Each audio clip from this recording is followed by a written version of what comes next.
اسلام میں شراب حرام کیسے ہوئی؟ ایک یہودی نے ایک مسلمان کی دعوت کی۔ یہودی نے مسلمان کو انگور پیش کیے تو مسلمان نے شوق سے کھائے۔ پھر تھوڑی دیر بعد وہ یہودی شراب لے کر آیا تو مسلمان نے کہا استغفر اللہ، میں تو مسلمان ہوں، میں شراب نہیں پی سکتا۔ تو یہودی نے ہنس کر کہا کہ یہ انگور جو آپ نے ابھی کھائے ہیں یہ شراب بھی اسی سے بنتی ہے۔ تو مسلمان نے کہا آپ کی بیوی کدھر ہے؟ تو یہودی حیران ہوا اور اپنی بیوی کو بلا کر لایا کہ کیا معاملہ ہے۔ تو مسلمان نے کہا آپ کی کوئی اولاد بھی ہے؟ تو یہودی کہنے لگا ہاں میری ایک بیٹی ہے۔ تو اس نے کہا اسے بھی بلاؤ۔ جب وہ دونوں ایک ساتھ کھڑی ہوئی تو مسلمان نے کہا یہ تیری بیوی ہے، یہ تیرے لیے حلال ہے، اور یہ تیری بیٹی تیرے لیے حرام ہے، جبکہ یہ بھی اسی سے پیدا ہوئی ہے۔ یہودی یہ سن کر بہت متاثر ہوا اور وہ یہودی مسلمان ہوا۔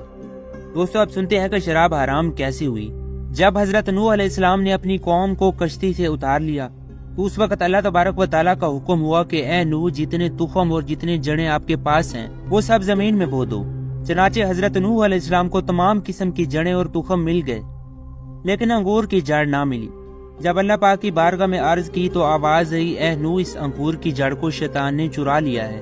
جب حضرت نوح علیہ السلام نے شیطان سے کہا کہ تو نے انگور کی جڑ چرائی ہے، مجھے لا کر دو، تو شیطان نے انکار کر دیا۔ حضرت نوح علیہ السلام نے فرمایا کہ مجھے اللہ پاک کی طرف سے خبر ملی ہے کہ تو نے اس جڑ کو چرایا ہے۔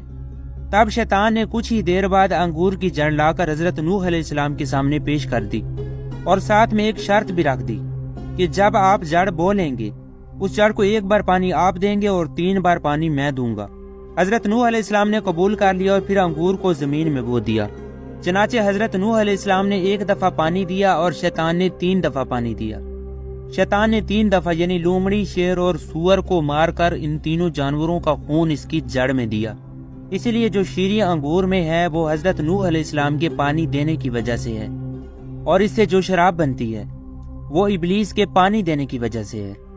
اسی لیے شرابیوں کا مزاج پہلے لومڑی کے مزاج جیسا ہے، پھر شیر اور آخر میں سور جیسا مزاج ہوتا ہے، کیونکہ نشے کی حالت میں شرابی کسی کو دیکھتا، سمجھتا، سنتا یا سناتا نہیں۔